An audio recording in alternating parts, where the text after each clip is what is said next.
Hello everyone, कैसे हो आप सब। उम्मीद करता हूँ आप सब बढ़िया होंगे, पढ़ाई वगैरह अच्छी चल रही होगी। अभी मैं ऑफिस निकल रहा था तो सोचा आप लोगों से थोड़ी बात करूँ कि मेंस की तैयारी कैसे करते हैं, है ना। बहुत सारे लोग पूछते हैं सर मुझे मेंस ग्रुप में ऐड कर दो। एक्चुअली मेंस ग्रुप में कुछ स्पेशल नहीं हो रहा, वहाँ पे कोई नोट्स मैंने शेयर करता।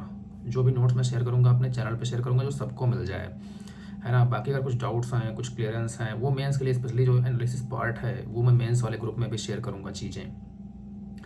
लेकिन मेंस की तैयारी करना कैसे है, ये एक बड़ा टास्क है। हम ना गलती करते हैं। मैं पहले अटेम्प्ट में जो गलती किया था वो आप लोग मत करना कि कोचिंग के नोट्स पे रिलाई कर जाओ, जो मिल रहा है वो पढ़ते जाओ। कुछ नहीं होने वाला। 200 नंबर नहीं क्रॉस करोगे आप ऑप्शनल में और 300 नंबर नहीं आप क्रॉस करोगे अपने जीएस में, और इससे में 100 भी नहीं मिलने वाला। जो कोचिंग वाले बताते हैं उसके आधार पे अगर पहली बार आप मेंस लिखोगे ना और आपकी तैयारी अच्छी नहीं है, आपको किसी टॉपर से सही गाइडेंस नहीं मिला है, आपका रास्ता नहीं सही है, तो कोचिंग वाले एक जनरल फॉर्मेट बताते हैं जो आप करके कुछ नहीं कर पाओगे, मतलब अच्छे मार्क्स नहीं ला पाओगे। इसीलिए 2 बार 3 बार लोग फेल होते हैं। मैं ऐसे लोगों को जानता हूँ 4 बार फेल हुए हैं मेंस में, लगातार लिखने के बावजूद चारों बार मेंस नहीं हुआ है ना। और मैं एक बार बता रहा था लास्ट बार एक दोस्त को अपने कि भाई ऐसे मत करो, निकलेगा नहीं। उसका चौथा मेंस था और नहीं निकला, है ना। मैंने हिंदी टू इंग्लिश शिफ्ट किया था तो उसे मुझे कोई सीरियसली ले नहीं रहा था, वो मेरे एक्सपीरियंस को अंडर एस्टिमेट कर रहा था। तो ऐसी कोई बात नहीं, लोग करते हैं, आप कुछ नहीं कर सकते। लेकिन गलती नहीं करनी है जो हो सकती है मेंस की तैयारी में। तो आपको करना कैसे मेंस की तैयारी, देखो आपने क्या किया है ना, अभी तक सिर्फ इन्फॉर्मेशन इकट्ठे किए हैं प्रीलिम्स के लिए। कोई बहुत मेहनत से मेंस को नहीं पढ़ता कि मेरा रेडी है प्रीलिम्स तो मेंस पढ़ लूँ, या प्रीलिम्स निकालने से पहले मेरा मेंस रेडी हो जाए। सबका एक ही बड़ा माइलस्टोन लगता है कि भाई प्रीलिम्स निकाल लो, मेंस तो मैं ऐसे ही कर दूंगा। भाई ऐसा कुछ नहीं है। जितना आप प्रीलिम्स में मेहनत करते हो ना उसका 4 गुना मेहनत मेंस के 3 महीने में करना पड़ेगा।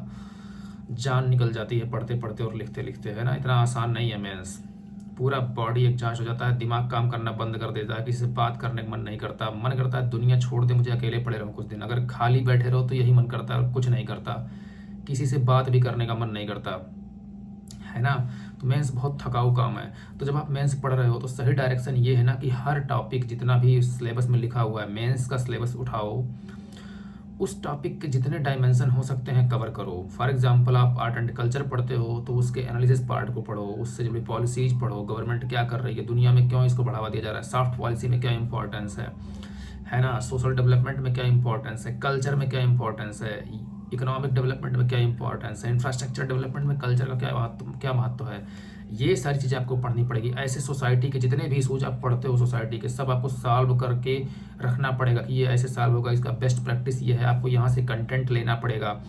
इसी के साथ ही ज्योग्राफी का भी मैंने एक वीडियो डाला था, देखना जाके उसको कैसे पढ़ना है। ज्योग्राफी हरदम एनालिसिस पार्ट पे जाओ, यूज क्या है ज्योग्राफिकल फीचर्स का, यूज क्या है इकोनॉमिक ज्योग्राफी का, यूज क्या है हम जो भी पढ़ते हैं रिसोर्स का, क्या उसका महत्व है, क्या पॉलिसी है, हर चीज़ आपको कवर करना पड़ेगा। पॉलिटी के सारे मुद्दे कवर करो, उसमें कमेटी रिपोर्ट, जुडिशियल वर्डिक्ट्स, इसके अलावा जो भी एनालिसिस आए हुए हैं वो नीति आयोग की पॉलिसीज़ क्या चल रही हैं, वो सोशल जस्टिस पार्ट में जितने मुद्दे चल रहे हैं सारे सेक्शन से वो सारा कवर करो। एक एक नोट्स बनाओ, एक एक डायमेंशन, इशूज, मुद्दे, सॉल्यूशन सब कुछ जहाँ से मिले लाओ।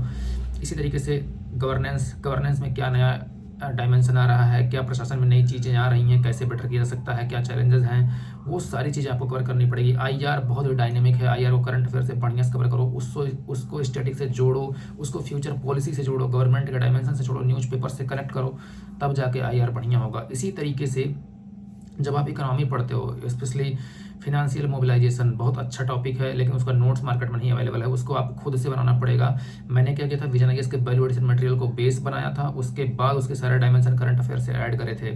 तो इसको ऐसे आपको कवर करना पड़ेगा। इसके साथ इंफ्रास्ट्रक्चर वाले टॉपिक में आप कैसे करोगे, बड़ा ही टफ टॉपिक होता है, कहीं नोट्स नहीं अवेलेबल होता है ना। मेरा ऑप्शनल था तो मैंने वहाँ से उठा लिया था, लेकिन जिनका ऑप्शनल नहीं है वो विजन का जो 2024 का मटेरियल आया है ना, क्विक रिवीजन मॉड्यूल करके, उसमें दिया हुआ काम भर का वो देख लो, फैक्ट आपको वहाँ से मिल जाएगा। उसके बाद में एनालिसिस क्या इशू चल रहे हैं, क्या मुद्दे हैं, इंडिया ब्रांड इक्विटी फाउंडेशन की वेबसाइट पे जाओ, वहाँ पे आपको सब मिल जाएगा इंफ्रास्ट्रक्चर वाले पोर्शन पे, ठीक है।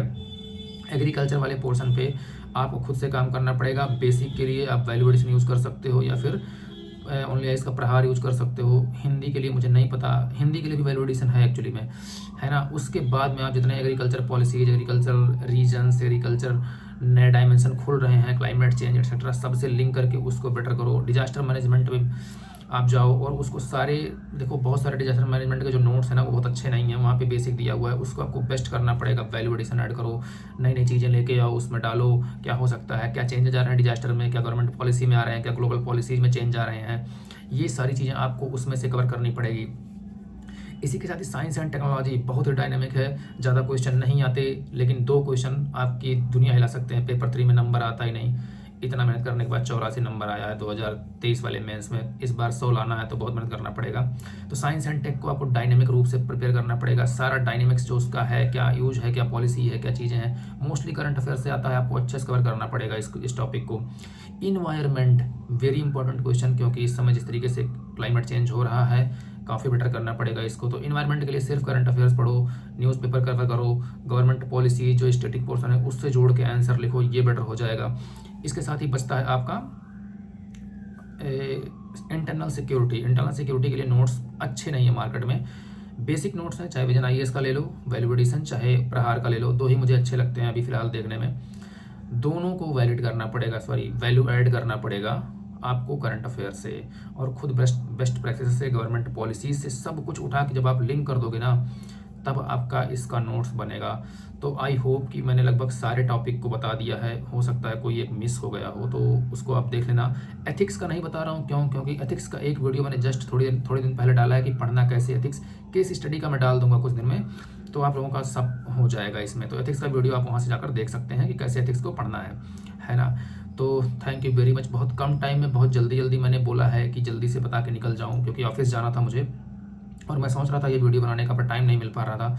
तो देखते रहिए, अगले वीडियो भी आएंगे ऐसे, जैसे मुझे टाइम मिलता है बना के अपलोड कर दूंगा। और हाँ, मेरे चैनल को सब्सक्राइब करना, और लगता है कि अच्छा कंटेंट है इसमें तो शेयर करना मत भूलें अपने दोस्तों के साथ। Thank you very much.